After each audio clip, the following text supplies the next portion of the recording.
बुढ़िया के मन में ममता उमड़ आई। बोली, बेटा तुम्हारा घर है, जब तक जी में आए रहो। दोनों वहीं ठहर गए। दीवान के बेटे ने उससे पूछा, माई तुम क्या करती हो? तुम्हारे घर में कौन कौन है? तुम्हारी गुजर कैसे होती है? बुढ़िया ने जवाब दिया, बेटा मेरा एक बेटा है जो राजा की चाकरी में है।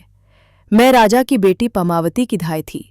बूढ़ी हो जाने से अब घर में रहती हूं। राजा खाने पीने को दे देता है। दिन में एक बार राजकुमारी को देखने महल में जाती हूं। राजकुमार ने बुढ़िया को कुछ धन दिया और कहा, माई कल तुम वहां जाओ तो राजकुमारी से कह देना कि जेठ सूदी पंचमी को तुम्हें तालाब पर जो राजकुमार मिला था वो आ गया है। अगले दिन जब बुढ़िया राजमहल गई तो उसने राजकुमार का संदेशा उसे दे दिया। सुनते ही राजकुमारी ने गुस्सा होकर हाथों में चंदन लगाकर उसके गाल पर तमाचा मारा और कहा, मेरे घर से निकल जा। बुढ़िया ने घर आकर सभाल राजकुमार को कह सुनाया। राजकुमार हक्का बक्का रह गया।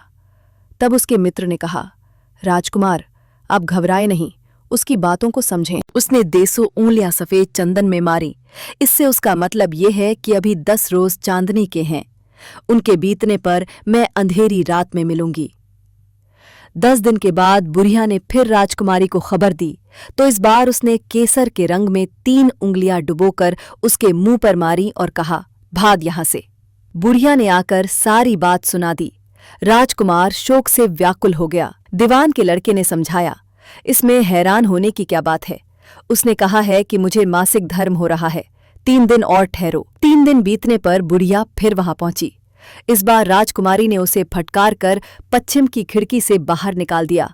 उसने आकर राजकुमार को बता दिया। सुनकर दीवान का लड़का बोला, मित्र, उसने आज रात को तुम्हें उस खिड़की की राह बुलाया है। मारे खुशी के राजकुमार उछल पड़ा।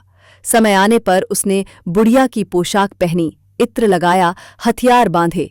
दोपहर रात बीतने पर वो महल में जा पहुंचा और खिड़की में से होकर अंदर पहुंच गया। राजकुमारी वहां तैयार खड़ी थी। वो उसे भीतर ले गई। अंदर के हाल देखकर राजकुमार की आंखें खुल गई। एक से एक बढ़कर चीजें थीं।